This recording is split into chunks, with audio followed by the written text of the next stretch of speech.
এখানে এসেছি কোরআনের কথা বলার জন্য। ভেঙে যায় কেন? মুসলমান মুসলমানের মতো বাঁচতে হবে। মুসলমান যদি মুসলমানের মতো বাঁচতে না শেখে, তাহলে এই সমাজের অনাচার, কদাচার, পাপাচার, দুরাচার কোনো কিছুই দূর হবে। আর মুসলমান যদি মুসলমানের মতো বাঁচে, তবে এই সমাজে শান্তি আসা সম্ভব, সুন্দর একটা সমাজের স্বপ্ন দেখা সম্ভব। তো এই জন্যে মাঝে মাঝে একটু ফোঁস করার দরকার আছে না নাই? ফোঁস করা বোঝেন তো? বুঝাই দেব। একবার একটা সাপ মুরিদ হওয়ার জন্য গিয়েছে পীরের দরবারে। যে বলছে, পীর সাহেব আমি আপনার মুরিদ হতে চাই, আমাকে সবক দিন। বলল, তোমারে যে সবক দেব, তুমি তো মানুষকে অনিষ্ট করো, মানুষকে কামড়াও, তোমার কামড়ে মানুষ মারা যায়। তুমি যদি আমার মুরিদ হও আর মানুষকে কামড়ায় বেড়াও, মানুষ আমারে বদনাম করবে যে পীরের মুরিদ। ওই সাপটা মানুষের কামড়ায় মেরে ফেলছে। সাপ কয়, আমি কথা দিলাম আমি কোনোদিন কাউরে কামড় দেব না, আপনি আমাকে সবক দেন, আমাকে মুরিদ করে নেন। বলল, যদি কথা দিতে পারো যে কাউকে কামড়াবা না, আমি তোমাকে মুরিদ করে দেব। বলল, আমি কথা দিলাম, আমি আমার কথা রাখবো। সব ঠিক আছে, কিন্তু ফোঁস করার দরকার আছে না নাই? একটু ফোঁস করলেও বুঝবে যে না, মুসলমান এখনো আছে। আর যদি ফোঁস করতে ব্যর্থ হন, তাইলে ওই সাপের মতো মাথাও যাবে, পাছাও যাবে, সব যা। দোয়া মঞ্জুর হয়ে গেল। ওয়ালাকাদ নাসরাকুমুল্লাহু বিবাদরিন ওয়া আনতুম আদিল্লাহ। তোমরা অসহায় ছিলে, বদর প্রান্তরে আমি আল্লাহ তোমাদেরকে সাহায্য করেছি। আল্লাহ তাআলা সেদিন হাজার হাজার ফেরেশতা পাঠায়া দিয়েছিলেন। এই 313 জন সাহাবী যখন দেখলেন তাদের পাটা বালুর মধ্যে গেড়ে যাচ্ছে, আল্লাহ তাআলা আকাশে ঘন মেঘ জমা করলেন, এমন একটা বৃষ্টি দিয়ে দিলেন, বালুর জায়গাটা হলো শক্ত জায়গা। আর আবু জেহেলরা যেই দিকে দাঁড়ানো ছিল সেই জায়গাটা ছিল আঠাল মাটির জায়গা। আঠাল মাটিতে যখন বৃষ্টির পানি পড়ে, শক্ত হয় না পিছলা হয়? কি হয়? পিছলা হয়ে যায়। আল্লাহর সাহায্য শুরু হয়ে গেল। ওই বদর প্রান্তরে একজন সাহাবী দেখতে পেলেন, তরবারি হাতিনের সামনে দাঁড়ায় দেখতে পান তার নিজের জন্মদানকারী পিতার সামনে দাঁড়ানো। মনে মনে ভাবেন, হারে আমার এই বাবার কোলে আমি ছোট থেকে বড় হয়েছি, কেমন করে আমি তাকে আঘাত করি। বাপ মনে করে তিনি তরবারি গোটায় নিয়ে তিনি ফিরে আসতেছিলেন। পরক্ষণই ভাবলেন না, কুল ইন কানা আবাউকুম ওয়া বানাউকুম ওয়া ইখওয়ানুকুম ওয়া আজওয়াজুকুম। এই আয়াতটার কথা তার মনে হয়ে গেল। সাহাবী করলেন কি, সঙ্গে সঙ্গে আবার তিনি তরবারি গোটায় না নিয়া তরবারি আবার উন্মুক্ত করলেন। বাবার দিকে তিনি ধেয়ে যাচ্ছেন, সংগ্রামীর মতো করে সামনের দিকে এগিয়ে যাচ্ছেন। বাপকে বাপ মনে করলেন না, বাপকে বাপ না মনে করে, শিরকের প্রতীক মনে করে বাবার দিকে লক্ষ্য করে তরবারি দিয়ে তার গর্দান বরাবর মেরে দিলেন। মস্তক ছিটকে পড়ে গেল, নিজের হাতে নিজের বাপ দুনিয়া থেকে বিদায় হয়ে গেল। কিন্তু বাপ তো, সন্তান যদি দেখে বাবার মৃত্যু, কাফের হোক ইমানদার হোক, মন কি ভালো থাকে নাকি? আসতে কর, মন কি ভালো থাকে নাকি? মনটা খারাপ। বদর যুদ্ধে মুসলমানদের বিজয় হলো। সব সাহাবীর মুখে আনন্দের হাসি, কিন্তু ওবায়দার মুখে হাসি নাই। রাসূল বলেন, ওবায়দা তুমি হাসো না কেন, কি হয়েছে হুজুর? ওবায়দার বাপ আজকে যুদ্ধে মারা গেছে। কে মেরেছে ওবায়দার বাপকে? হুজুর কেউ মারে নাই, ওবায়দা নিজেই তার বাপকে দুনিয়া থেকে বিদায় করে দিয়েছে। রূপের বড়াই করিস না রে, রূপ চিরদিন থাকে না। রূপের বড়াই করিস না রে, রূপ চিরদিন থাকে না। নিজের মুখটা দেখা একদিন হইবে রে তোর যন্ত্রণা। নিজের মুখটা দেখা একদিন হইবে রে তোর যন্ত্রণা।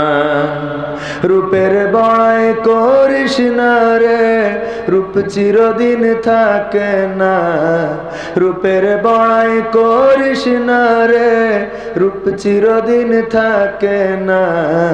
নিজের মুখটা দেখা একদিন হইবে রে তোর যন্ত্রণা। নিজের মুখটা দেখা একদিন হইবে রে তোর যন্ত্রণা। সময় হইল বড় শিক্ষক, সব দিব শিখাইয়া। সুখের জীবন থাকবে না রে, দেখবে না কেউ চাইয়া। সময় হইল বড় শিক্ষক, সব দিব শিখাইয়া। সুখের জীবন থাকবে না রে, দেখবে না কেউ চাইয়া। বাইচা থাইকা মরবি রে তুই, জ্বালা সইতে পারবি না। বাইচা থাইকাই মরবি রে তুই, জ্বালা সইতে পারবি না। নিজের মুখটা দেখা একদিন হইবে রে তোর যন্ত্রণা। নিজের মুখটা দেখা একদিন হইবে রে তোর যন্ত্রণা। রূপের বড়াই করিস না রে, রূপ চিরদিন থাকে না। রূপের বড়াই করিস না রে, রূপ চিরদিন থাকে না। নিজের মুখটা দেখা একদিন হইবে রে তোর যন্ত্রণা। নিজের মুখটা দেখা একদিন হইবে রে তোর যন্ত্রণা। কিসের তো বড়াই তোমার মাটির দেহ লইয়া। ময়রা দেখো পোকামাকড়, শেষ করব সব খাইয়া। কিসের তো বড়াই তোমার মাটির দেহ লইয়া। ময়রা দেখো পোকামাকড়, শেষ করব সব খাইয়া। এই দুনিয়া ছাড়তে হবে, অহংকারের কইরো না। এই দুনিয়া ছাড়তে হবে, অহংকারের কইরো না। নিজের মুখটা দেখা একদিন হইবে রে তোর যন্ত্রণা। নিজের মুখটা দেখা একদিন হইবে রে তোর যন্ত্রণা।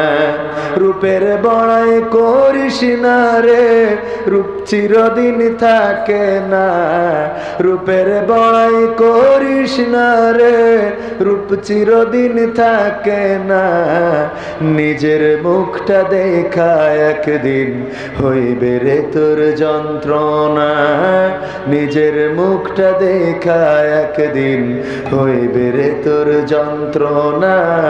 নিজের মুখটা দেখা একদিন হইবে রে তোর যন্ত্রণা। মারহাবা কইতে কষ্ট হয়ে গেল, আর একটু জোরে বলা যায় না? মুসলমান মুসলমানের মতো বাঁচতে হবে। মুসলমান যদি মুসলমানের মতো বাঁচতে না শেখে, তাহলে এই সমাজের অনাচার, কদাচার, পাপাচার, দুরাচার কোনো কিছুই দূর হবে। আর মুসলমান যদি মুসলমানের মতো বাঁচে, তবে এই সমাজে শান্তি আসা সম্ভব, সুন্দর একটা সমাজের স্বপ্ন দেখা সম্ভব। তো এই জন্যে মাঝে মাঝে একটু ফোঁস করার দরকার আছে না নাই? ফোঁস করা বোঝেন তো? বুঝাই দেব। একবার একটা সাপ মুরিদ হওয়ার জন্য গিয়েছে পীরের দরবারে। যে বলছে, পীর সাহেব আমি আপনার মুরিদ হতে চাই, আমাকে সবক দিন। বলল, তোমারে যে সবক দেব, তুমি তো মানুষকে অনিষ্ট করো, মানুষকে কামড়াও, তোমার কামড়ে মানুষ মারা যায়। তুমি যদি আমার মুরিদ হও আর মানুষকে কামড়ায় বেড়াও, মানুষ আমারে বদনাম করবে যে পীরের মুরিদ। ওই সাপটা মানুষের কামড়ায় মেরে ফেলছে। সাপ কয়, আমি কথা দিলাম আমি কোনোদিন কাউরে কামড় দেব না, আপনি আমাকে সবক দেন, আমাকে মুরিদ করে নেন। বলল, যদি কথা দিতে পারো যে কাউকে কামড়াবা না, আমি তোমাকে মুরিদ করে দেব। বলল, আমি কথা দিলাম, আমি আমার কথা রাখবো। সব ঠিক আছে, কিন্তু ফোঁস করার দরকার আছে না নাই? একটু ফোঁস করলেও বুঝবে যে না, মুসলমান এখনো আছে। আর যদি ফোঁস করতে ব্যর্থ হন, তাইলে ওই সাপের মতো মাথাও যাবে, পাছাও যাবে, সব যাবে যাবে রে। ঠিক না বেঠে? হক কথাগুলো যখন বলি মাঝে কি বাগানে, হঠাৎ করে কেউ বা তখন বলে যে কানে কানে, হুজুর কেন গরম করেন, নরম করে বলেন। এসব কথা রেখে এখন কিচ্ছা কাহিনী ধরেন হুজুর, ওসব কথা রেখে এখন কিচ্ছা কাহিনী ধরেন।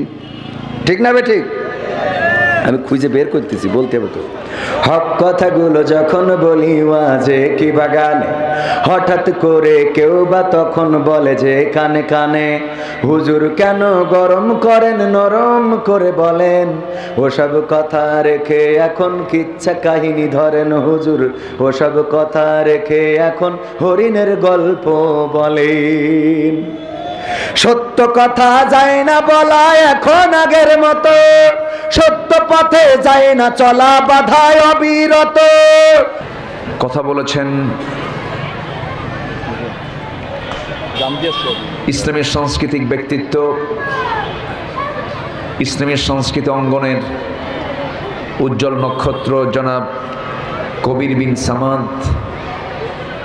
আজকের মাহফিল উপস্থিত হাজারাত উলামায়ে কেরাম, ফদল ইজম, সুশীল সমাজ, জাতির শ্রেষ্ঠ সন্তান, শিক্ষক মণ্ডলী, জাতির বিবেক, সাংবাদিক বৃন্দ, সামনে উপস্থিত, দূরে কাছের বিভিন্ন স্থান থেকে ছুটে আসা কালেমার ঝান্ডাবাহী, তৌহিদের পতাকাবাহী, দ্বীন ইসলামের নরসারদুল বীর মুজাহিদ, প্রাণ প্রিয় সম্মানিত দ্বীনী ভাইরা, আড়ালে বসে আছেন শ্রদ্ধেয়া সম্মানিতা মা বোনেরা। আলোচনার সূচনায় আনুষ্ঠানিকতার মধ্য দিয়ে আমার পক্ষ থেকে আবারও দিল খোলা সালাম, আসসালামু আলাইকুম ওয়া রাহমাতুল্লাহি ওয়া বারাকাতুহু। সালামের জবাব একটু ভিজা ভিজা মনে হলো, কারণ ভিজা ভিজাই তো অবস্থা। আসসালামু আলাইকুম ওয়া রাহমাতুল্লাহ। সবাই কেমন আছেন? আমাকেও প্রশ্ন করে ফেলেছেন। আল্লাহ তাআলা আমাকে আপনার মতোই আপনার কাতারেই রেখেছেন, বলি আলহামদুলিল্লাহ। অনেক মা বোন আজকের মাহফিল উপস্থিত। আমি শুরুতেই বলতে চাই, মেহেরবানি করে মাহফিলের সৌন্দর্য রক্ষার্থে আল্লাহর নির্দিষ্ট হুকুম ফাসতামিউ লাহু ওয়া আনসিতু, যখন কোরআনে কারীমের আলোচনা হবে, তেলাওয়াত হবে, দুটো কাজ আল্লাহ তাআলা হুকুম করেছেন। একটা হলো চুপ থাকা, মনোযোগ সহকারে শোনা। আমরা এই দুটা হুকুমের দিকে আমরা খেয়াল রাখবো। জোরে বলি ইনশাআল্লাহ। আসার তৌফিক দিয়েছেন আল্লাহ, শুকরিয়া আদায় করছে সেই মহান আল্লাহ পাকের, বলি আলহামদুলিল্লাহ। আবারও বলছে আলহামদুলিল্লাহ। চিৎকার মেরে বলছে আল্লাহুম্মা ইন্নী আসআলুকা আল হুদা ওয়াত তুকা ওয়াল আফাফা ওয়াল গিনা।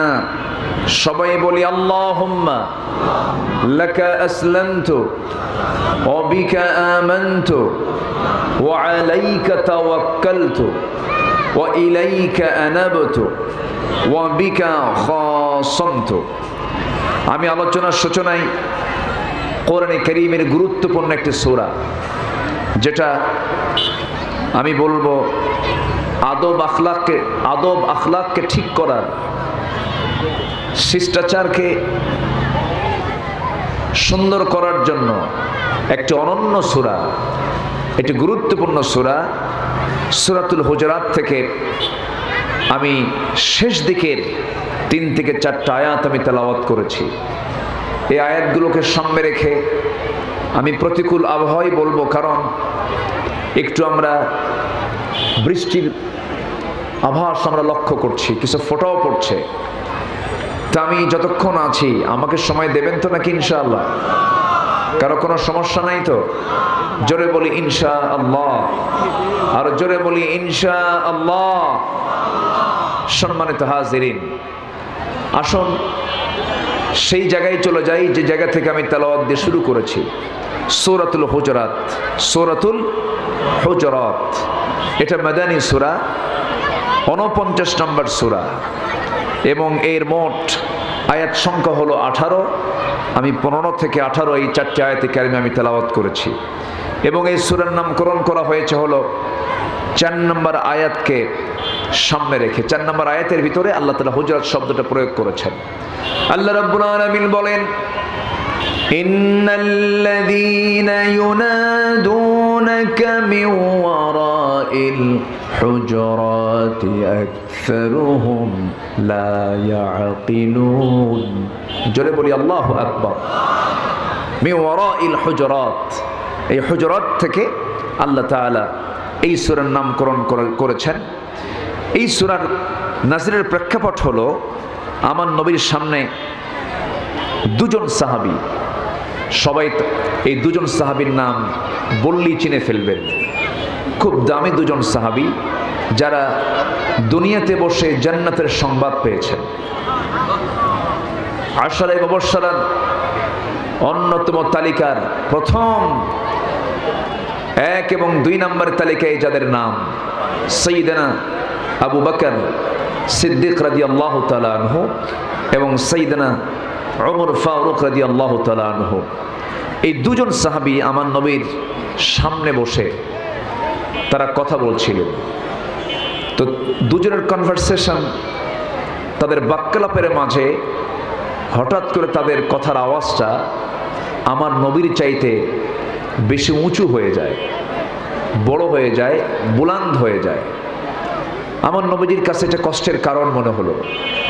আমার নবীজি একটু এটা মনোকষ্ট ফিল করলেন। তার কাছে এটা একটু বিরক্তিকর মনে হচ্ছিল। তা আমার রাসূলের কাছে যদি কোনো কিছু যদি বিরক্তিকর মনে হয়, আমার আল্লাহ কি সহ্য করতে পারবেন? আসতে বলবেন না, পারবেন? পারবেন না। আল্লাহ রাব্বুল আলামিন সঙ্গে সঙ্গে আয়াত নাযিল করলেন, ইয়া আইয়ুহাল্লাযীনা আমানু লা তারফাউ আসওয়াতাকুম ফাওকা সাওতিন নবী ولا تجهروا له بالقول كجهر بعضكم لبعض أن تحبط أعمالكم وأنتم لا تشعرون। জোরে বলুন আল্লাহু আকবার। ঈমানদারেরা, তোমরা তোমাদের আওয়াজ কি নবীর আওয়াজের চাইতে বড় করো না। এমন ধরনের আচরণ যদি তোমরা করে ফেলো, তোমাদের জীবনে অর্জিত যত আমলগুলো আছে সমস্ত আমলগুলো কাট হয়ে যাবে, নিষ্ফল হয়ে যাবে, মূল্যহীন হয়ে যাবে। এই আয়াতটা যেদিন নাজিল হয়েছে সেই দিন থেকে শুরু করে নিয়ে মৃত্যুর দিন পর্যন্ত আমার নবীর সামনে সাইয়্যিদানা ওমর ফারুকের মতো মানুষ উচ্চ আওয়াজে জোর গলায় একটু বড় করে কোনোদিন একটা বারের জন্য কথা বলেন নাই। আমার নবী যখন বলতেন, ওমর কি বললাম, আমি তো শুনলামই না হুজুর, জোরে বলতে তো ভয় লাগে, জোরে বলতে তো ভয় লাগে। এই বিষয় থেকে একটা বিষয় ক্লিয়ার হয়ে গেল, ছোট বড় স্নেহ এবং সম্মান শ্রদ্ধা ইসলামের গুরুত্ব কম না বেশি? আসতে বলবেন না, কম না বেশি? বেশি। যেই ব্যক্তির ভিতরে স্নেহের দিকটা নাই, যে ব্যক্তির মধ্যে সম্মানের দিকটা নাই, রাসূল কড়া শব্দ বলেছেন, মাল্লাম ইয়ারহাম সাগীরানা ওয়া লাম ইউক্কির কাবীরানা ফালাইসা মিন্না। যাদের ভিতরে, আমাদের মধ্যে যাদের ভিতরে স্নেহ নাই, অর্থাৎ ছোটদেরকে স্নেহের পরশ যাদের মধ্যে কাজ করবে না, বড়দের প্রতি যাদের সম্মান বোধ জাগ্রত হবে না, রাসূল বললেন স্নেহ সম্মান যার মধ্যে নাই সে আমার কোনো উম্মত না, সে আমার কেউ না। তাহলে এই বড় একটা অর্জন, গুণ প্রত্যেকটা জায়গায় থাকার দরকার আছে না নাই? পরিবারে দরকার আছে না? আসতে বলে পরিবারে দরকার আছে না নাই? যদি না থাকে সন্তান বাপকে দাম দেবে? আচ্ছা, বাপ সন্তানকে স্নেহ করবে? করবে না। বড় ভাই ছোট ভাইকে স্নেহ করবে? ছোট ভাই বড় ভাইকে সম্মান দেখাবে না। তাহলে পরিবারে দরকার, সমাজে দরকার তো নাই নাকি? এই জিনিসটা নাই, দরকার কোথায়? সব জায়গায় দরকার, সমাজেও দরকার, রাজনীতিতে দরকার। রাজনীতির যে একটা সৌন্দর্য, সেই সৌন্দর্য আজকে হারিয়ে যাবার পথে। আজকে রাজনৈতিক যে শিষ্টাচার আজকে দেউলিয়ার পথে। কেউ কাউকে দাম দিতে চায় না। নেতা কথা বলে মঞ্চে, কর্মীরা সিএনএ মারামারি করে। আমি কি ভুল বলতেছি? তাহলে আপনি দল, পরিবার, সমাজ, রাষ্ট্র যেখানেই যান, স্নেহ, সম্মান, শ্রদ্ধা এটা সবার পরে না সবার আগে? সবার পরে না সবার আগে? সবার আগে। আমি সূরাতুল হুজুরাত থেকে তেলাওয়াত করেছি, যেখান থেকে সেখানে আল্লাহ তাআলা তার দফতর থেকে দুটো গুণের অধিকারীকে সিদ্দিক খেতাব দেওয়ার ওয়াদা করেছেন। যেরকম সুবহানাল্লাহ। যাদের মধ্যে দুটো গুণ থাকবে আমি তাদেরকে আমার দফতর থেকে সিদ্দিক খেতাব দিয়ে দেব, অধিক সত্যবাদীর খেতাব আমি তাকে দিয়ে দেব। আমরা এই দুটো গুণ আজকে আমরা শিখে আমল করব, আমল করার নিয়তে শুনবো। জোরে বলি ইনশাআল্লাহ। আজকের এই বৈরী আবহাওয়া, এটা প্রতিকূল আবহাওয়া আমরা দুপুর থেকে খেয়াল করছি। এর মাঝেও আপনারা যে কষ্ট করে বসে আছেন, এটা বিশাল একটা দিক। আমি খুবই খুশি, আমি খুবই আনন্দিত। আমাদের ভাইস চেয়ারম্যান মহোদয়ের সাথে এর আগেও দেখা হয়েছিল। অত্যন্ত বিনয়ী মানুষ, ভদ্র মানুষ। আমার কাছে ওনার আচরণ, ওনার যে মুআমালা, ক্ষণিকের সময়ের জন্য মঞ্চে বসে যে কথাবার্তাগুলো অত্যন্ত মার্জিন মনে হলো। আল্লাহ তুমি তাকে দ্বীনের খেদমতে আঞ্জাম দেওয়ার তৌফিক দিয়ে দাও। জোরে বলি আল্লাহুম্মা আমিন। আসুন আমরা সে আয়াতের দিকে আস্তে আস্তে চলে যাচ্ছি। প্রেক্ষাপটটা আমরা শুনলাম, আমরা মূল আলোচনার দিকে আস্তে আস্তে ফিরে যাচ্ছি। আমার পাশে যিনি বসে আছেন, আজকের মাহফিলের যিনি অনারেবল প্রেসিডেন্ট, আপনার বাড়িও মনে হয় এখানে? জি, এটা তো উনি শুধু আপনাদের সম্পদ না, তো ওনার বাড়ি এখানে। হয়তো আপনারা মনে করবেন এটা আমাদের সন্তান, ঠিক আছে। উনি শুধু এই এলাকার সম্পদ নন, তিনি হচ্ছেন এদেশের জাতীয় সম্পদ। বলি আলহামদুলিল্লাহ, জোরে বলি আলহামদুলিল্লাহ। তিনি হচ্ছেন ওস্তাজুল আসাতিজা, মানে ওস্তাজদের তিনি ওস্তাজ। শুধু শিক্ষক তিনি না, শিক্ষকদের তিনি শিক্ষক। হাজার হাজার ছাত্র তার, জি আলহামদুলিল্লাহ, হাজার হাজার অসংখ্য তার ছাত্র আজকে দেশের বিভিন্ন খেদমতে তারা আঞ্জাম দিচ্ছে। আলহামদুলিল্লাহ, আলহামদুলিল্লাহ বলেন, জোরে বলি আলহামদুলিল্লাহ। আপনারা একটা রত্ন পেয়েছেন, আমি খুবই খুশি। অনেক জায়গায় সভাপতি, এমন সভাপতি পাই উনি বিসমিল্লাহ বলতে পারেন না, জোর করে সভাপতি। আছেন, এরকম আছে না? আমার সভাপতি করবা, নচেত কিন্তু, বুঝেন না, নচেত কিন্তু শূন্যস্থান দিয়ে দিলাম, বুঝে নেন। তো আমরা এরকম পাইনি। আজকে আমরা একজন যোগ্য জায়গায় একজন যোগ্য মহান ব্যক্তিকে পেয়েছি। বলি আলহামদুলিল্লাহ, জোরে বলি আলহামদুলিল্লাহ। সম্মানিত ভাইরা, আমার কথা কি শোনা যায়? সবাই আমার কথা বুঝতে পারছেন তো? ওই পানি যদি পড়ে, পানি কি এখন পড়ছে আর? আচ্ছা, পানি আর নাই তো? যে আমি খুব টেনশনে ছিলাম, মানসিক চাপে ছিলাম যে আমি তো শুরু করতে যাচ্ছি। আল্লাহ, বৈরী আবহাওয়ায় আমি কি করব? আমি আলোচনা চালাচ্ছি আর মনে মনে শুধু ফিকির করছি, আল্লাহ তোমার জিকিরে বসছি, তোমার কাছে সাহায্য চাচ্ছি। তুমি যদি ভালো মনে করো একটা অনুকূল পরিবেশ তৈরি করে দাও।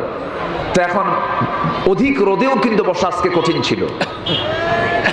মাহফিল কমিটি একটা ভুল করেছেন, এটা অধিক রোদেও বসার সমস্যা, আবার বৃষ্টি হলেও সমস্যা। এর জন্য অন্তত ছাউনি রাখা দরকার। ছাউনি রাখা দরকার না? ছাউনি রাখা দরকার, তার দুই দিকেই কাজে লাগে। তো যাই হোক, তারা যে ব্যবস্থা করেছেন, অনেক বড় ব্যবস্থাপনা, অনেক মায়েরা এসেছেন। আমি মাদের কাছে একটু আরজ রাখবো, মেহেরবানি করা আলোচনা চলাকালীন অবস্থায় দয়া করে কানাকানি, ফিসফিসানি, গল্প গুজব এগুলো এড়িয়ে চলতে হবে, নচেত আপনাকে গুনাহগার হতে হবে, আপনাকে গুনাহগার হতে হবে। এই দিকটা খেয়াল রেখে মেহেরবানি করে আমার মা একটু চুপ থাকলে ভালো হয়। আসুন আমরা তেলাওয়াতকৃত আয়াতের দিকে আস্তে আস্তে চলে যাচ্ছি। সম্মানিত ভাইয়েরা, আমরা পৃথিবীর কোনো দফতর থেকে পুরস্কার নিতে চাই না, কারণ আমাদের পৃথিবীর বিভিন্ন দফতর থেকে সুদখোরদেরকেও নোবেল পুরস্কার দেওয়া হয়। আসতে কয়, সুদখোর নোবেল পুরস্কার পায় না? যুদ্ধবাজ যাদের নীতি হলো যুদ্ধ করা, যাদের মধ্যে কোনো নীতি নৈতিকতা নাই, তাদেরকেও নোবেল পুরস্কার দেওয়া হয়। চোর ডাকাতদেরও পুরস্কার দেওয়া হয়। কিন্তু আল্লাহ তাআলা বলছেন, বান্দা আমার দফতর থেকে আমি তোকে দুটো কাজের মধ্য দিয়ে আমি তোকে পুরস্কৃত করব, আমি তোকে সত্যবাদী সত্যায়ন করে দেব, আমি তোকে আমার পক্ষ থেকে চারিত্রিক সনদ দিয়ে দেব। সেই সনদের পুরস্কার হবে হলো জান্নাত। জোরে বলেন সুবহানাল্লাহ, আরো জোরে বলেন সুবহানাল্লাহ। সূরাতুল হুজুরাতের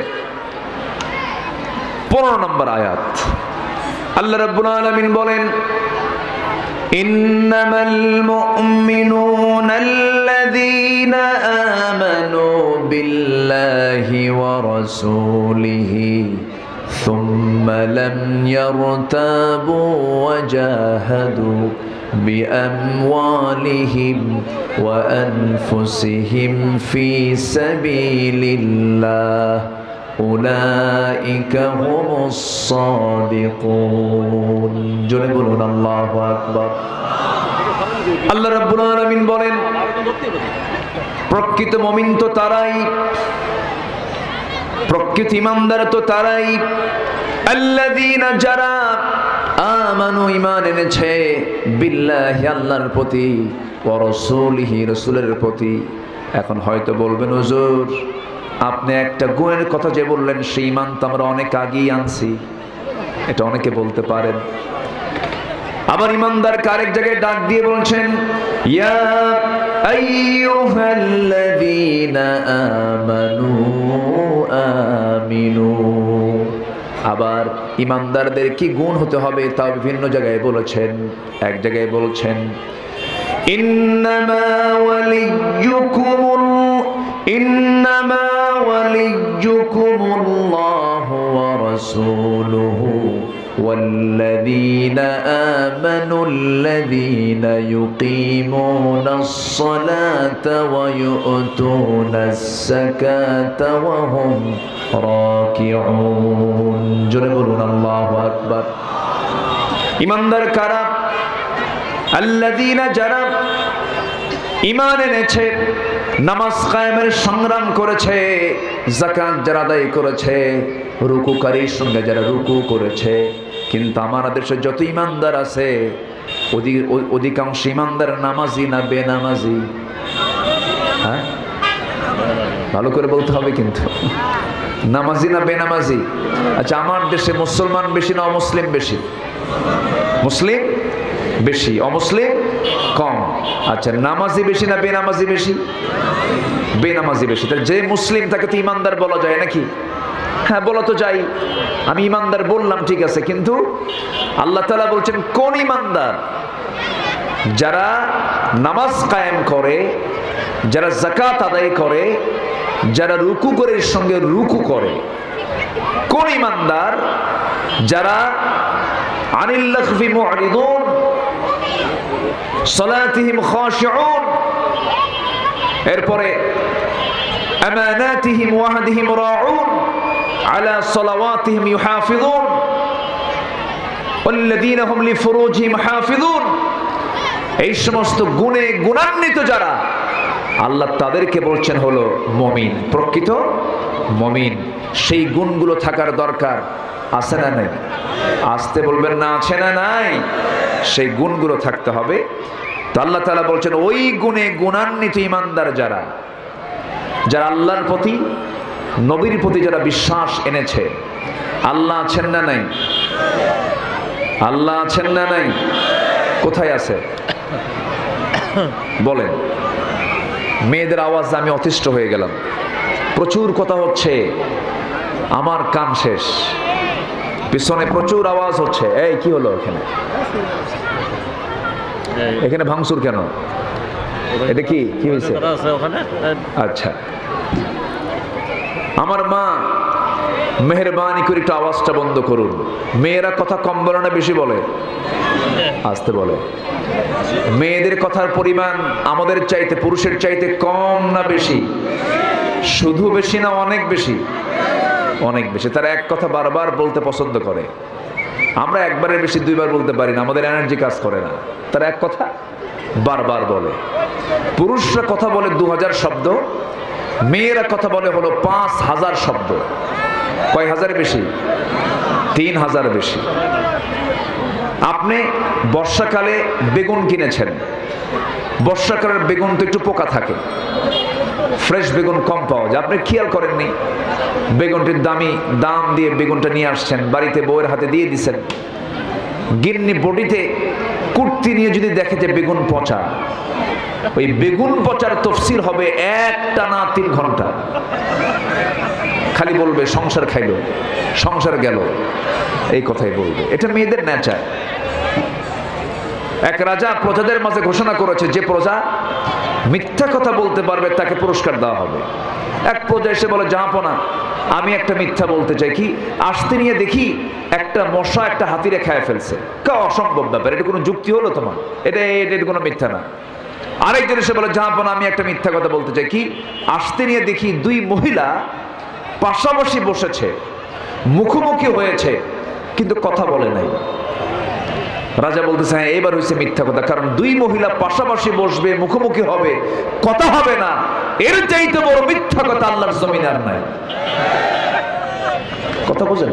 এখন মায়েরা আসছেন বহুদিন পর, পাশাপাশি মুখোমুখি বসছেন, তাদের আওয়াজ বন্ধ করা একটু কঠিনই, কিন্তু এটা কিন্তু কোরআনের মঞ্চ, কোরআনের আলোচনা। এটা এখানে কথা কোনো ক্রমেই বলার চিন্তা মাথায় আনা যাবে না। মেহেরবানি করে আমার মায়েরা একটু চুপ থাকেন। তবে মেয়েরা যে বেশি কথা বলে এটার কারণও আছে। সন্তান লালন পালন করে ছেলে না মেয়ে? মেয়েরা না ছেলেরা? মা না বাবা? মা লালন পালন করেন, মা সন্তানকে কোলে পিঠে বড় করেন। ছোট্ট বাচ্চা কান্দে, বারবার একই কথা বলে, বাবা কান্দিস না, বাবা কান্দিস না, বাবা থাম, বাবা আমার আত্মা। কত সুন্দর করে ঘন্টার পরে ঘন্টা কথা বলছে, কোনো এর যে লস নাই। আর ওই সন্তানটা যদি বাবার কোলে দেওয়া যায়, বলবে বাবা থাম, বাবা থাম, বাবা একটু থাম, বাবা থাম রে বাবা থাম। কি কথা বোঝেন নাই?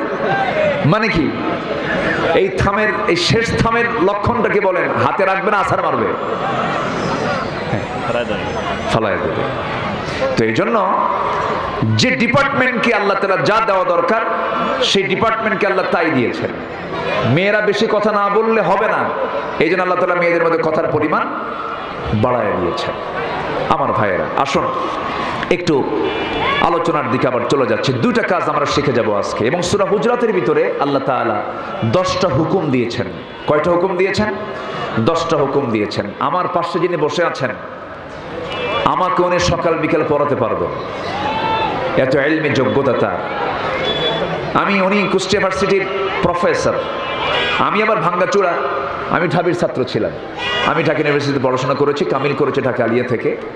তাই সেই সুবাদে উনি যেহেতু ওখানকার টিচার, আমি ওই সময় ছাত্র ছিলাম, সেই হিসাবে সিনিয়র জুনিয়রের দিক থেকে আমার ওস্তাদ তুল্যই, আমার শিক্ষক তুল্য।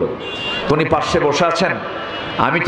আমি চেষ্টা করি আমার সারা জীবন আমি কখনো অযাচিত, অপ্রয়োজনীয়, অতিরিক্ত, অপ্রাসঙ্গিক কোনো কথা আমার এই জানা মতে আমার সুস্থ মস্তিষ্কে আমি 25-26 বছরের মাহফিলের ইতিহাসে বলেছি আমার মনে নেই। অনেকেই কথা বলে ভাইরাল হওয়ার লক্ষ্যে অনেক এলো পাতাড়ি বক্তব্য দেন।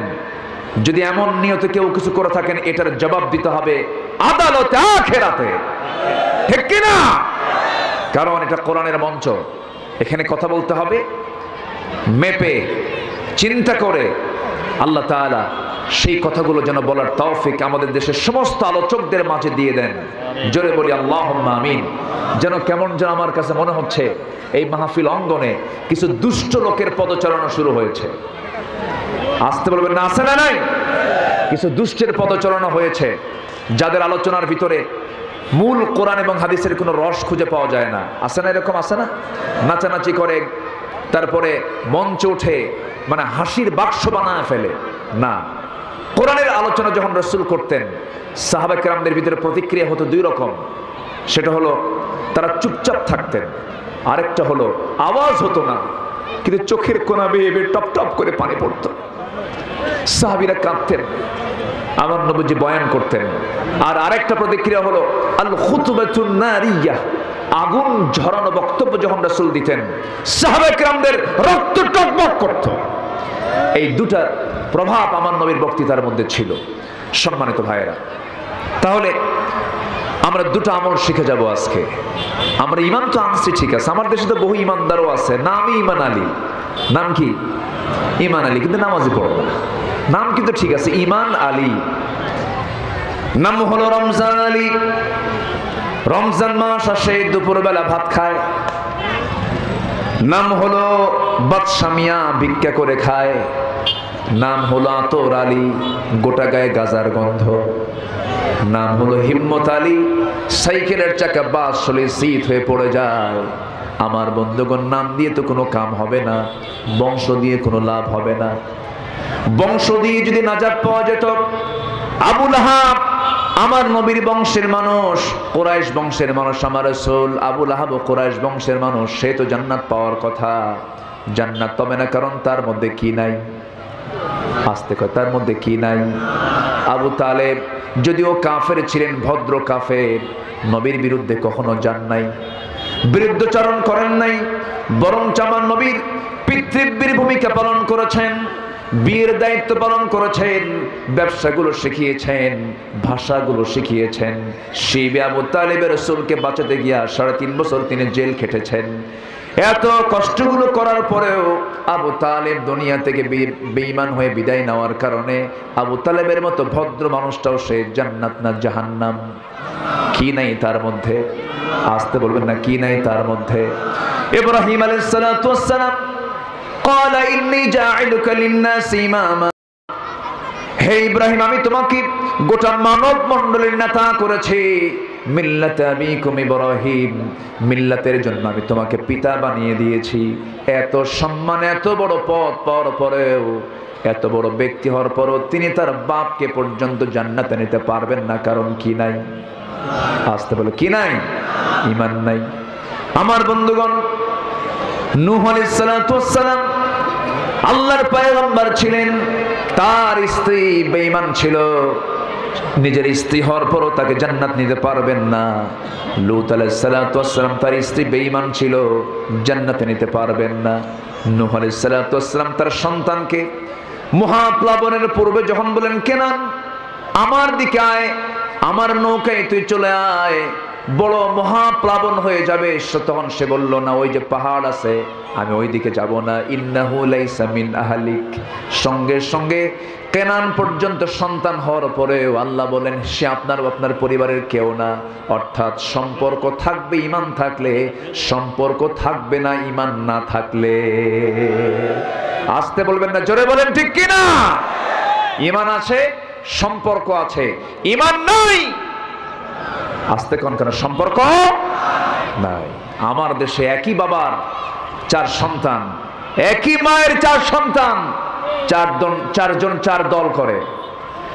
যখন যে দল ক্ষমতায় আসে, সেই সরকারের দলীয় ভাইটা 3 ভাইকে বলে, ভাই চিন্তা করো না, আমি আছি 5 বছর, তোমাদেরকে আমি দেখে নেব।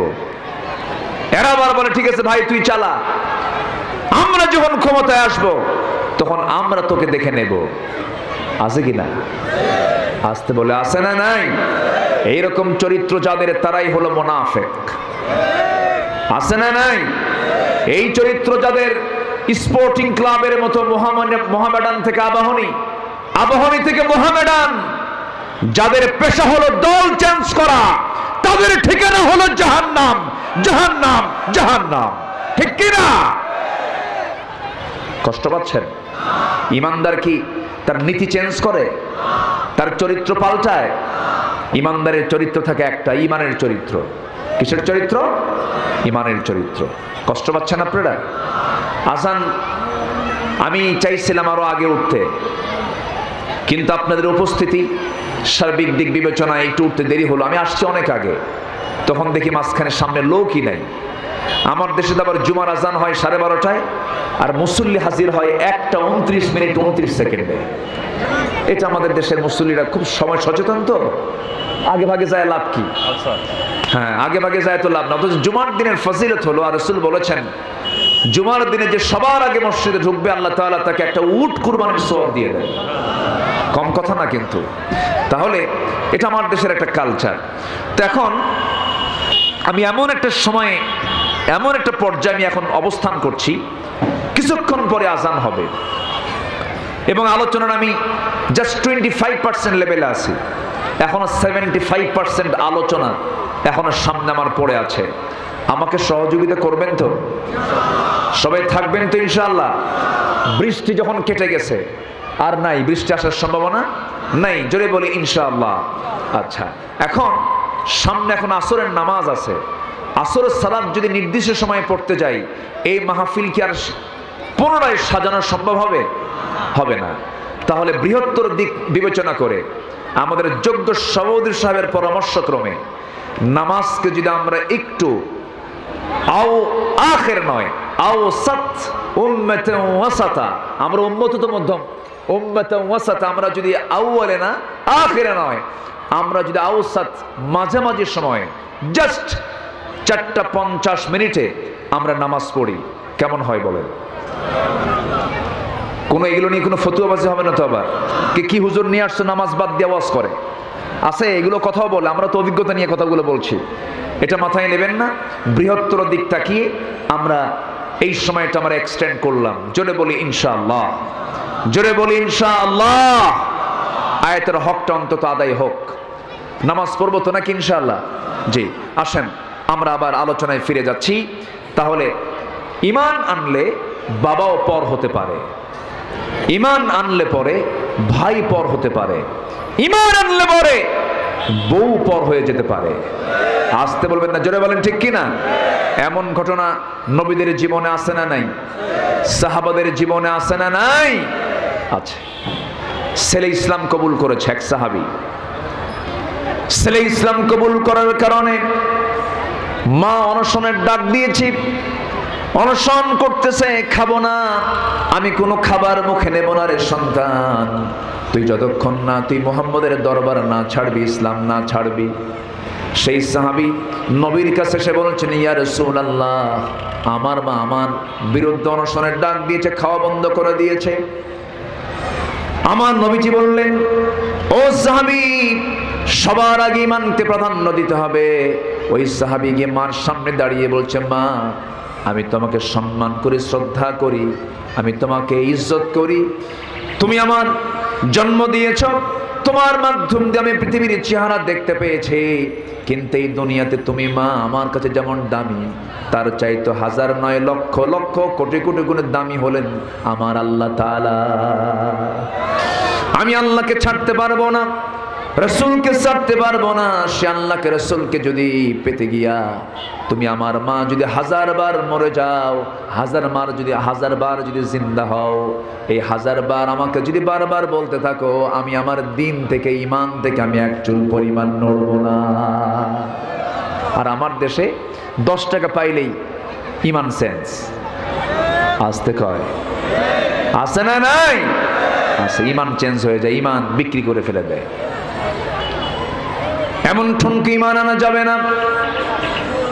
এমন ঠুনকি ঈমান আনলে পরে ঈমানটা ফুসুকের দিকে চলে যাবে, ঈমানটা শিরকের দিকে চলে যাবে, বিদআতের দিকে চলে যাবে, কুফরের দিকে চলে যাবে, নিফাকের দিকে চলে যাবে। এই জন্য মজবুত ঈমান টানতে হবে। আল্লাহ তাআলা কোন ঈমানের কথা বলেছেন? ওয়াল্লাযীনা আমানু ওয়া লাম ইয়ালবিসু ঈমানাহুম বিযুলমিন উলাইকা লাহুমুল আমনু ওয়া হুম মুহতাদুন। ঈমান যারা আনবে এবং যারা ঈমানকে জুলুমের দ্বারা আচ্ছাদন করবে না, জুলুম আই শিরক, শিরকের দ্বারা যারা আচ্ছাদন করবে না, আল্লাহ তাআলা বলছেন ওই সমস্ত বান্দাগুলো নিরাপত্তা পেয়ে যাবে, তারাই হেদায়েত প্রাপ্ত বান্দা হয়ে যাবে আমার। এই জন্য ঈমান টেনেছি। ঈমানের ক্যান্সার আছে না নাই বলেন? মানুষের দেহের যেমন ক্যান্সার আছে, ঈমানের কিছু ক্যান্সার আছে। ঈমানকে ক্যান্সার আক্রান্ত করা যাবে না। ক্যান্সার ধরলে পরে ঈমান দিয়ে জান্নাত যাওয়া যাবে না। ঈমানকে মজবুত করব আমরা। আমার বন্ধুগণ, একটা কথা মাথায় রাখবেন, কোরআন তেলাওয়াতে পৃথিবীর কোন দেশ বাধা দেবে না। আমেরিকায় গিয়ে আপনি তেলাওয়াত করেন, কেউ আপনাকে বলবে না। জো বাইডেনের দেশ আপনাকে বাধা দেবে না, ঋষি সুনাকের দেশ আপনাকে বাধা দেবে না, এরপরে ভ্লাদিমির পুতিনের দেশ আপনাকে বাধা দেবে না, দামোদর দাস নরেন্দ্র মোদীর দেশ আপনাকে বাধা দেবে না। কোন পৃথিবীর কোন দেশ আপনাকে কোরআন তেলাওয়াতে বাধা দেবে না, বরং আপনি কোরআন তেলাওয়াত করবেন, পুরস্কৃত হবেন, ফুলের মালা পেয়ে যাবেন। কিন্তু কোরআন তেলাওয়াতে রক্ত ঝরাতে হয় না, কিন্তু কোরআনকে প্রতিষ্ঠার জন্য যখন আপনি যাবেন তখন রক্ত ঝরাতে হয়। আসতে বলবেন না, জোরে বলেন ঠিক কিনা? আমার দেশে কোরআনের খেদমত করে অনেকে রাষ্ট্রীয় পুরস্কার পাচ্ছে, আবার অনেকে এই কোরআন প্রতিষ্ঠার খেদমত করতে গিয়ে ফাঁসির মঞ্চে হাসতে হাসতে ঝুলে ঝুলে দুনিয়া থেকে বিদায় নিচ্ছে। সেই কোরআন প্রতিষ্ঠার সংগ্রামে যে বান্দা পিছিয়ে থাকবে, সেই বান্দার অবস্থান হচ্ছে আল্লাহর ভাষায়, কোরআনের ভাষায়, সে হচ্ছে মুনাফিক। অতএব সেই কোরআন প্রতিষ্ঠা হোক সর্বস্তরে, সব জায়গায়। সবাইকে আমরা চাই। এই সমর্থন কি সবার আছে? আল্লাহকে সাক্ষী রেখে, আকাশের মালিক আল্লাহর আকাশের দিকে হাত তুলে সাক্ষী রেখে বলে দেন আমরা চাই।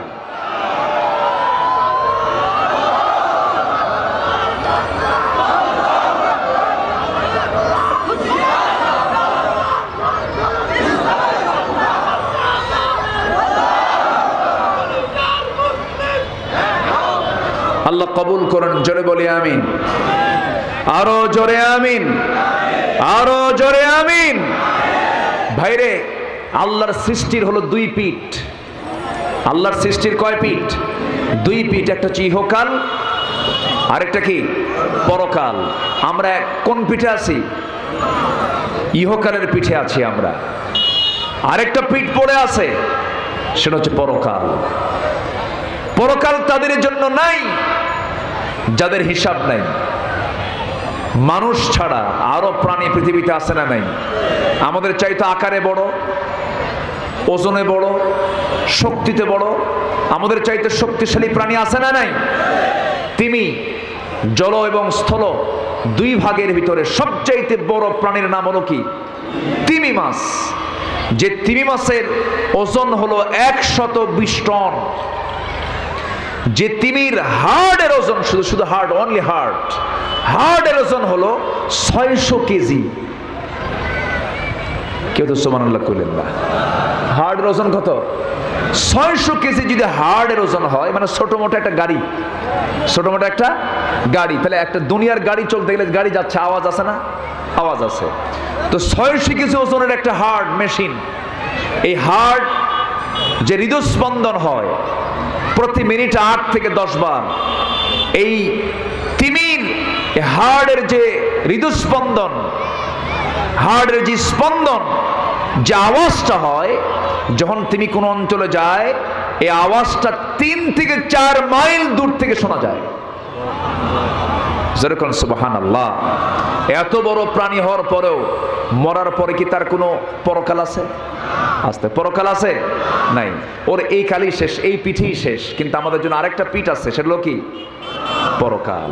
তো আমরা চলবো কি ওই তিমি, এরপরে গরু, ছাগল, ভেড়া, সিংহ এদের মতো করে?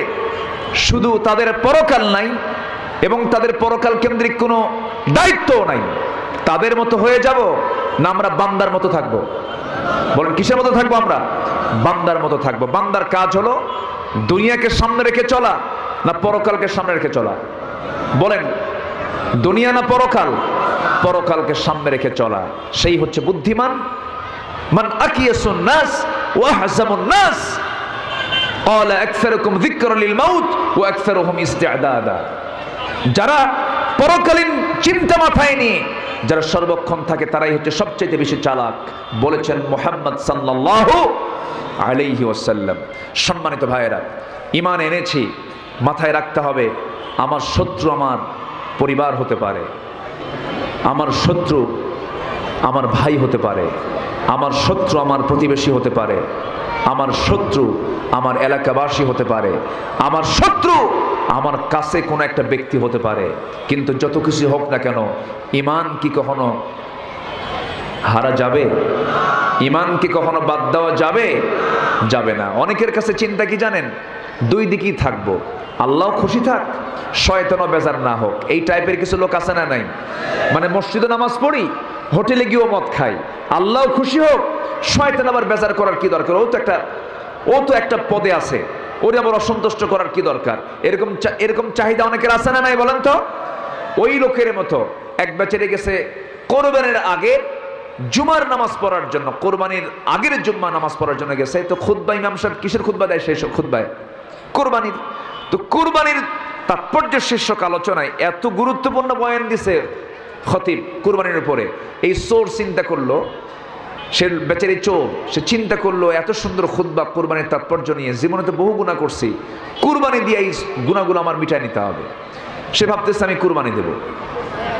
করছে কি, গরু এখন চুরি করে আনতেছে। কিসের নিয়তে? আস্তে কিসের নিয়তে বলেন? কোরবানির নিয়তে। তো গরু চুরি করে আনতেছে, মসজিদের সামনে দিয়ে ফজরের সময় ওযু করার জন্য ইমাম সাহেব বাইরে আসতেছেন, দেখে ফেলছেন যে একজনের হাতে গরু। কে এত রাতে গরু?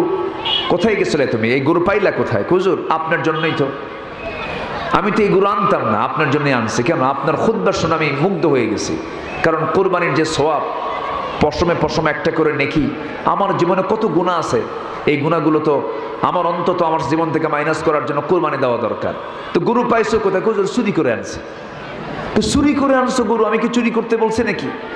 কোরবানি কি চুরি করে আনলে কুরবানি হবে? তাই হুজুর আমি জানি আপনি এটা বলবেন যে চুরি করা কুরবানি তো হবে না, চুরি করা পশু দিয়ে কোরবানি দিলে তো হবে না, এটা আমিও জানি যেটা হবে না হয়তোবা।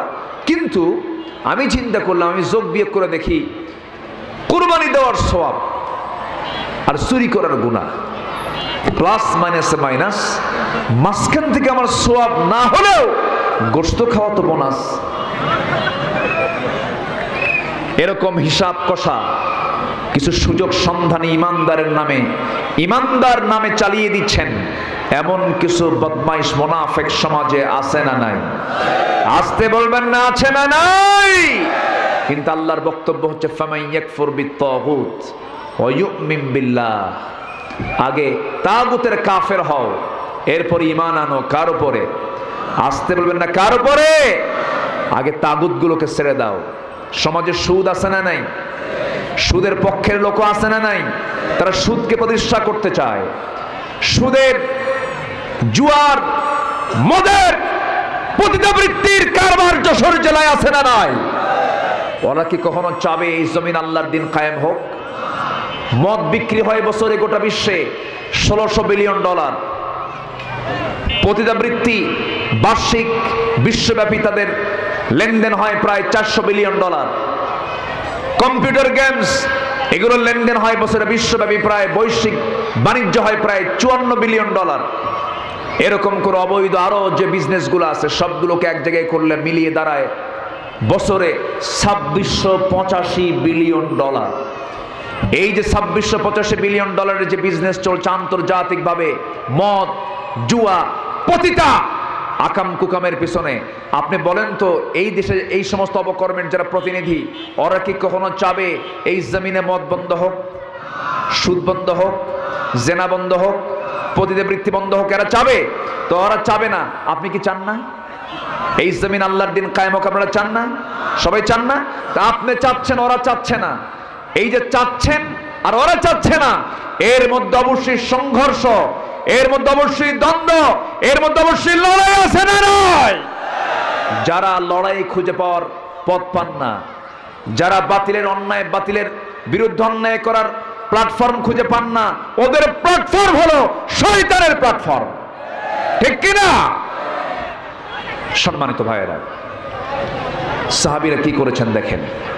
ঈমান এনেছেন। মা বলে খাবো না, সন্তানকে তুমি না খায় মরো, আমি ঈমান ছাড়বো না।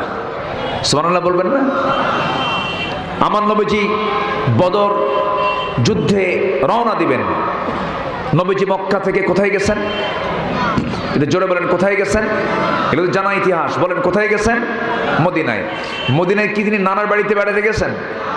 রাসূলের নানার বাড়ি কোথায় বলেন? নবীর নানার বাড়ি জানেন না আপনারা? নবীর নানার বাড়ি কিন্তু মদিনা। বলেন নবীর নানার বাড়ি কোথায়? এই জন্য কিন্তু বলতেছি যে রাসূল যে মক্কা থেকে মদিনায় গেলেন, উনি কি নানার বাড়ি গেছেন? না, উনি মদিনায় চলে গেছেন হলো আল্লাহ তাআলার 1 নম্বর অর্ডার ছিল হিজরত করা। নাম্বার 2 হলো নবীর বিরুদ্ধে হত্যার হুলিয়া জারি করেছিল কুরাইশরা, আবু জাহেলরা। আমার নবী কারো বাড়িতে আগুন ধরায় দেন নাই, আমার নবীজি কোন লোকের গায়ে একটা আঁচড়ও লাগান নাই। আমার নবীজি তার মুখ থেকে কটু কথা বলে কাউকে মনে কষ্ট দিলেন না। যার জীবনের রেকর্ড হলো পৃথিবীতে একজন ব্যক্তির একটা কৌশল করে মিথ্যা কথা বলার ইতিহাস যার জীবনে নাই, সেই নবীজিকে হত্যার হুলিয়া জারি করে রাসূলকে যখন মদিনা মক্কা থেকে বের করে দেওয়ার যখন চূড়ান্ত সিদ্ধান্ত নেওয়া হলো, আমার নবীজি অত্যন্ত হিকমতের সাথে মক্কা থেকে তিনি বের হয়ে চলে আসলেন, হিজরত করলেন। কোথায়? আসতে বলবেন না, কোথায়? উনি কি মদ চেয়েছিলেন সমাজে? উনি কি জেনা চেয়েছিলেন সমাজে? উনি কি সুদ চেয়েছিলেন সমাজে? আপনিও যদি আজকে বলেন আমরা এই সমাজে কোনো মদের বোতল দেখতে চাই না, জেনার কারবার দেখতে চাই না, সুদের কারবার দেখতে চাই না, আপনার অবস্থা সেই আমার নবীর পন্থাই হয়ে যাবে, ঠিক কিনা? সম্মানিত ভাইয়েরা, আমার নবীজি মক্কা থেকে মদিনায় চলে গেলেন। কিছু সাহাবী নবীর সাথে সাথে রওনা দিলেন।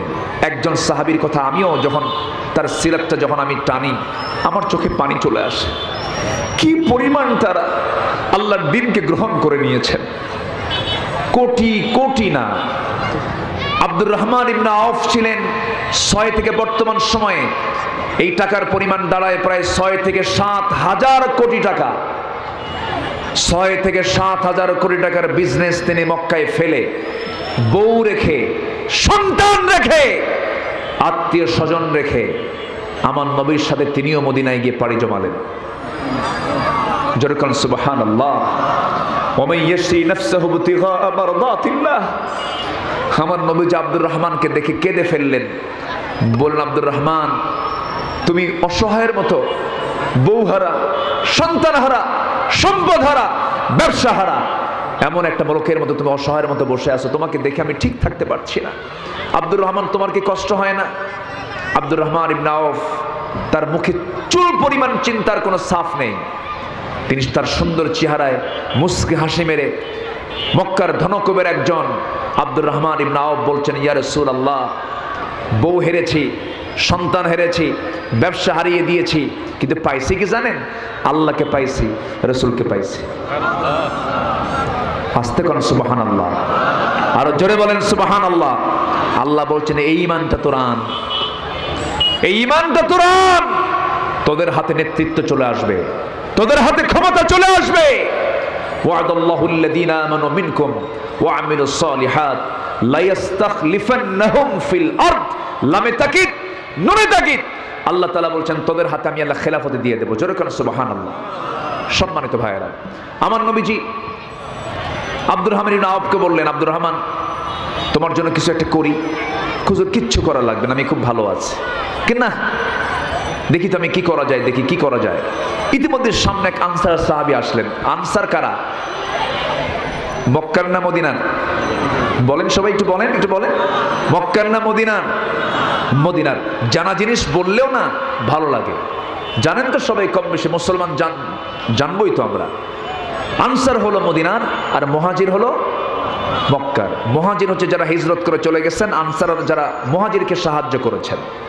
তো আনসার সাহাবীর একজন সামনে দাঁড়ানো, রাসূল বলছেন, আনসার এইদিকে আসো। আমার আব্দুর রহমান মক্কায় খুব ধনী ছিল, বউ বাচ্চা ছিল, সম্পদ ছিল, এক্সপোর্ট ইম্পোর্টের বিজনেস ছিল, অনেক বড় তার কারবার। আজকে সে অসহায়, তুমি কিছু করতে পারবা? সাহাবী এতটাই খুশি হলেন, আনসার সাহাবী। রাসূল বলছেন, হুজুর আপনি বলতে দেরি, আমার দিতে দেরি হবে না, আমার কাছে দিয়ে দেন, আমার হাতে দিয়ে দেন। ঘোড়ার পিঠে উঠায় নিলেন। মক্কার ধনকুবের একজন আব্দুর রহমানকে আনসার একজন ধনী সাহাবী তার ঘোড়ার পিঠে উঠায় নিয়ে মদিনার সবচেয়ে বড় দুটো খেজুর বাগান দেখায় দিলেন। হাজার হাজার খেজুর বাগান, হাজার হাজার গাছ বাগানের ভিতরে বিশাল বড় খেজুর বাগান দেখায় দিলেন দুটা।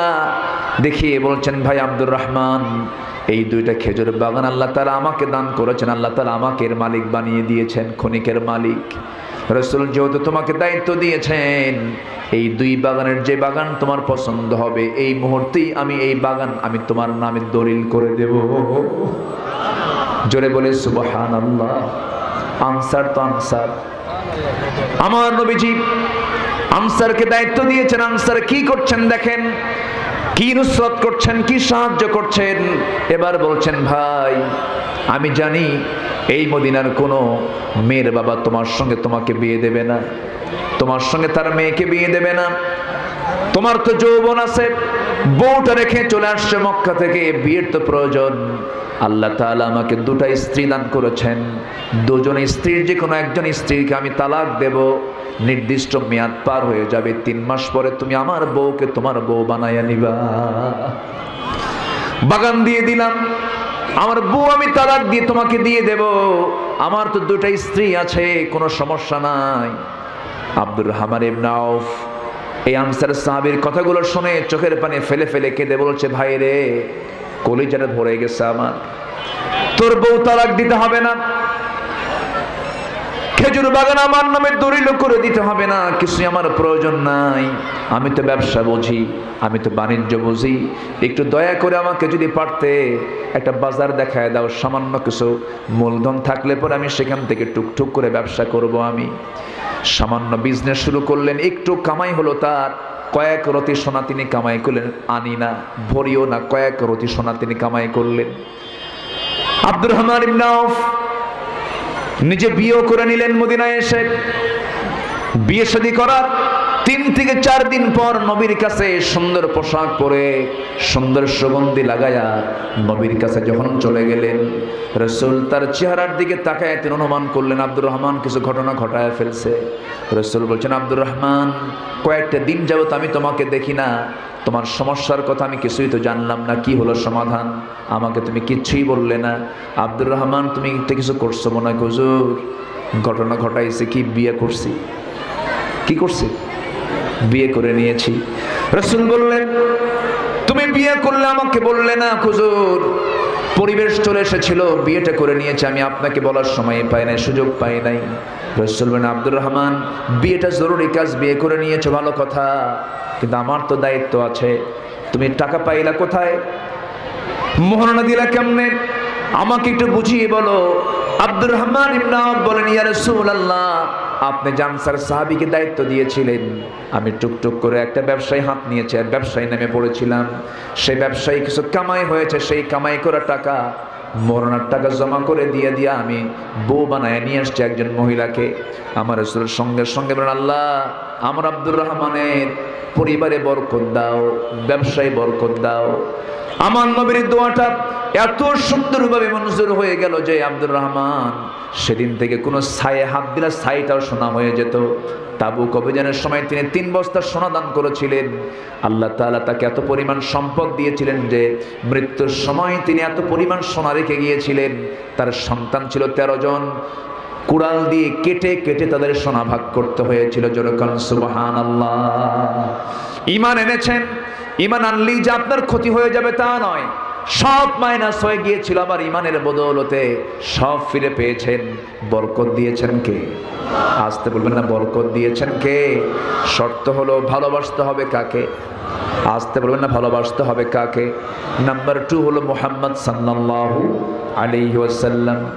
নবীজি মদিনায় চলে আসলেন, বদর যুদ্ধের ডাক চলে এলো। বদর যুদ্ধের ময়দানে আমার নবীজি সাহাবায়ে কেরামকে যখন নিয়ে যাবেন বদর প্রান্তরে, সেই সময় বললেন, সাহাবীরা আজ কি হবে? প্রকৃতি ইমানদারের পরিচয় কেমন করে? হুজুর কেমন করে বলেন? কো সাহাবীরা, আজকে তোমরা তোমাদের বাপকে দেখতে পাবে, ভাইকে দেখতে পাবে, চাচাকে দেখতে পাবে, একই বংশের মানুষকে দেখতে পাবে, যাদের কাছে তোমরা মানুষ হয়েছে তাদেরকেও তোমরা দেখতে পাবে। তাদের বিরুদ্ধে অস্ত্র উঁচু করতে পারবে নাকি? সাহাবায়ে কেরাম সঙ্গে সঙ্গে বলছেন, ইয়া রাসূলুল্লাহ, আমাদের জীবন চলে যাবে কিন্তু আমরা আপনার চাইতে আর পৃথিবীর কাউকে বেশি ভালোবাসতে পারবো না। একটু জোরে বলেন সুবহানাল্লাহ। আপনার চাইতে বেশি ভালোবাসতে পারবো না। আমার নবীজি সবে মাত্র মক্কা থেকে মদিনায় চলে এসেছেন। শিশু ইসলাম, মদিনার চিত্র অত্যন্ত শত্রু দিয়ে ভরা। মদিনার চতুর্পার্শ্বে বনু নাজির, বনু কোরাইজা, বনু কাইনুক, এই সমস্ত ইহুদির বাচ্চারা ষড়যন্ত্রগুলো চালিয়ে যাচ্ছে। এই ষড়যন্ত্রের মাঝেই আমার নবীজি যখন দেখতে পেলেন রমজান মাস, বদর প্রান্তরে কাফের মুশরিকরা সব চলে আসছে, কুরাইশরা সব চলে আসছে মক্কা থেকে।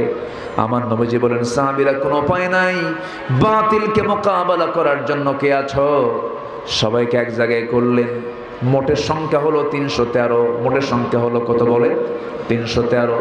এই 313 জন সাহাবী যে যুদ্ধ করতে গেছেন, দূরের মানুষদের বিরুদ্ধে না কাছের মানুষদের বিরুদ্ধে? আসতে কয়, দূরের মানুষ না কাছের মানুষ? অন্য গোত্র না নিজের গোত্র? নিজের গোত্র, নিজের এলাকা। কারো ভাই হয়, কারো চাচা হয়, কারো বাবা হয়, কারো নাতি হয়, কারো জামাই হয়। বদর যুদ্ধের ময়দানে আমার নবীজি যখন রওনা দিলেন সাহাবায়ে কেরামকে নিয়ে, আমার নবীজির সঙ্গে দুজন ছোট্ট বাচ্চা নবীর সঙ্গে ছিলেন। মদিনার একজন আফরার ছেলে, দুজন আনসার, দুজন ছোট্ট সাহাবী, মুআজ রাদিয়াল্লাহু তাআলা আনহু। তাদের বয়স ছিল মাত্র 11 বছর, 13 বছর। আমার নবীজি তাদের যুদ্ধে যাবার জজবা দেখে তাদেরকে তিনি অনুমতি দিয়ে দিলেন। দুজন চলে গেলেন, এই মিলে 313 জন সাহাবী হলো। বদর প্রান্তরে সাহাবায়ে কেরামকে নিয়ে যখন সামনে দাঁড়িয়ে গেলেন, নবীজি যে জায়গায় দাঁড়ানো ছিলেন সেই জায়গাটা ছিল বালুর জায়গা। এখনো যারা মদিনায় গিয়েছেন, মদিনা থেকে 80 মাইল দূরে বদর প্রান্তর, সেই জায়গায় বালুর পাহাড়, পাহাড়কে পাহাড় সব বালু দিয়ে ভরা। সেই বালুর পাহাড়ের পাশে আমার নবী সাহাবায়ে কেরাম কিনে দাঁড়ায় ছিলেন। হাঁটু পর্যন্ত পা গেড়ে গেল। বললেন, ইয়া রাসূলুল্লাহ, এমন যুদ্ধের ময়দানে আসছি যে যুদ্ধের ময়দানে এসে আমাদের পাটা তুলতে পারছি না, একটু আল্লাহর সাহায্য আমরা কামনা করি। আল্লাহর কাছে একটু বলুন। আল্লাহর দরবারে দোয়া মঞ্জুর হয়ে গেল। ওয়ালাকাদ নাসরাকুমুল্লাহু বিবাদরিন ওয়া আনতুম আদিল্লাহ, তোমরা অসহায় ছিলে, বদর প্রান্তরে আমি আল্লাহ তোমাদেরকে সাহায্য করেছি। আল্লাহ তাআলা সেদিন হাজার হাজার ফেরেশতা পাঠায়া দিয়েছিলেন। এই 313 জন সাহাবী যখন দেখলেন তাদের পাটা বালুর মধ্যে গেড়ে যাচ্ছে, আল্লাহ তাআলা আকাশে ঘন মেঘ জমা করলেন, এমন একটা বৃষ্টি দিয়ে দিলেন। বালুর জায়গাটা হলো শক্ত জায়গা, আর আবু জেহেলরা যেই দিকে দাঁড়ানো ছিল সেই জায়গাটা ছিল আঠাল মাটির জায়গা। আঠাল মাটিতে যখন বৃষ্টির পানি পড়ে, শক্ত হয় না পিছলা হয়? কি হয়? পিছলা হয়ে যায়। আল্লাহর সাহায্য শুরু হয়ে গেল।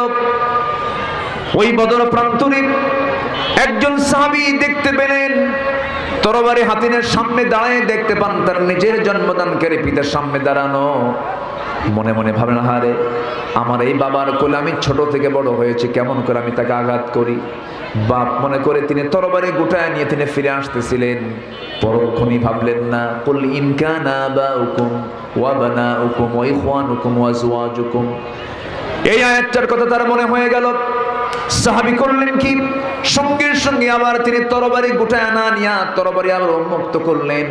বাবার দিকে তিনি ধেয়ে যাচ্ছেন, সংগ্রামীর মতো করে সামনের দিকে এগিয়ে যাচ্ছেন। বাপকে বাপ মনে করলেন না, বাপকে বাপ না মনে করে শিরকের প্রতীক মনে করে বাবার দিকে লক্ষ্য করে তরবারি দিয়ে তার গর্দান বরাবর মেরে দিলেন। মস্তক ছিটকে পড়ে গেল, নিজের হাতে নিজের বাপ দুনিয়া থেকে বিদায় হয়ে গেল। কিন্তু বাপ তো, সন্তান যদি দেখে বাবার মৃত্যু, কাফের হোক ইমানদার হোক, মন কি ভালো থাকে নাকি? আসতে কর, মন কি ভালো থাকে নাকি? মনটা খারাপ। বদর যুদ্ধে মুসলমানদের বিজয় হলো। সব সাহাবীর মুখে আনন্দের হাসি, কিন্তু ওবায়দার মুখে হাসি নাই। রাসূল বলেন, ওবায়দা তুমি হাসো না কেন? কি হয়েছে হুজুর? ওবায়দার বাপ আজকে যুদ্ধে মারা গেছে। কে মেরেছে ওবায়দার বাপকে? হুজুর কেউ মারে নাই, ওবায়দা নিজেই তার বাপকে দুনিয়া থেকে বিদায় করে দিয়েছে। আমার নবীজি হাতটা আগায় দিয়ে বলছেন, ওবায়দা রে, আমার বুকের মধ্যে আগায় আয়। আজকে তুই যে ভূমিকা পালন করলি, আল্লাহর 8টা জান্নাত তোর জন্য ওয়াজিব হয়ে গেছে। জোরে বলেন সুবহানাল্লাহ, আরো জোরে বলি সুবহানাল্লাহ। সেই যুদ্ধের ময়দানে আমার নবীর বিরুদ্ধে আমার নবীর আপন চাচা আসছে। আমার নবীর কি আপন চাচা আব্বাস, সেই সময় ইসলাম কবুল করেন নাই, নবীর বিরুদ্ধে যুদ্ধ করতে এসেছে। আমার নবীর সবচেয়ে বড় মেয়ের জামাই আবুল আস নবীর বিরুদ্ধে যুদ্ধ করতে আসছে। যুদ্ধ থেমে গেছে, মুসলমানদের বিজয় যখন হয়ে গেছে, 70 জন কাফের আবু জেহেল সহ 70 জন কাফের তারা দুনিয়া থেকে বিদায় নিয়েছে। বদর কূপের মধ্যে তাদেরকে ফেলে দেওয়া হয়েছে, গেড়ে ফেলা হয়েছে। আমার নবীজি যুদ্ধ শেষ হওয়ার পর নবীজি বললেন, যুদ্ধবন্দী কারা কারা আমার কাছে তালিকা নিয়ে আসো। তালিকা নিয়ে আসা হলো। রাসূল বলেন, সবাইকে তোমরা হাত বেঁধে ফেলো পিঠ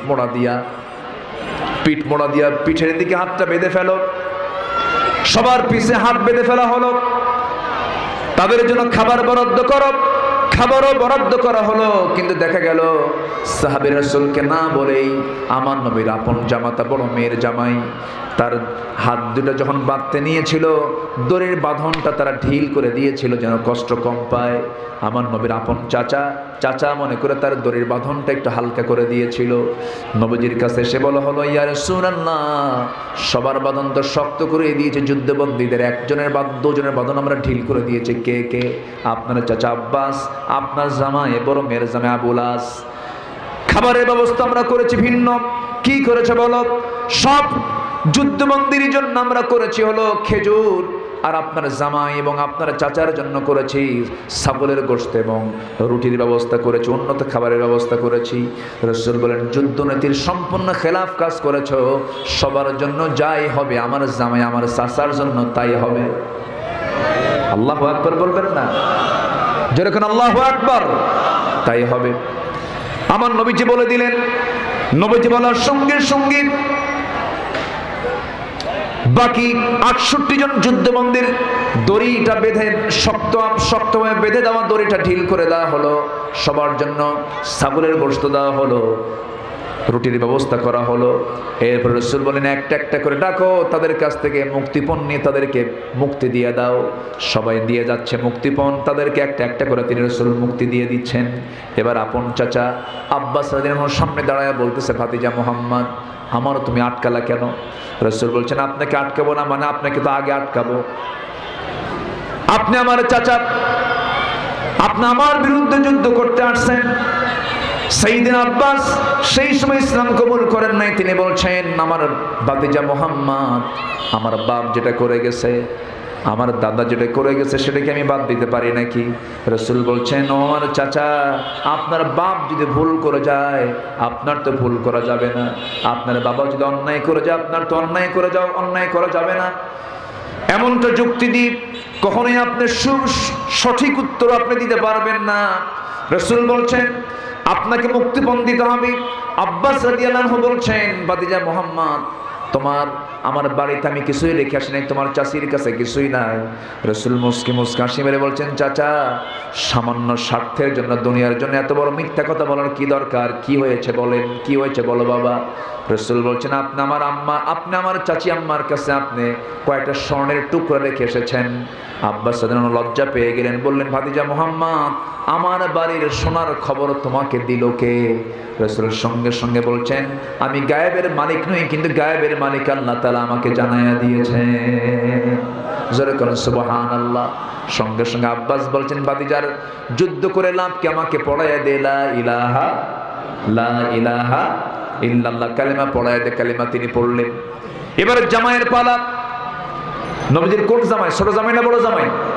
বড় জামাই নবীর সামনে দাঁড়ায় আছেন।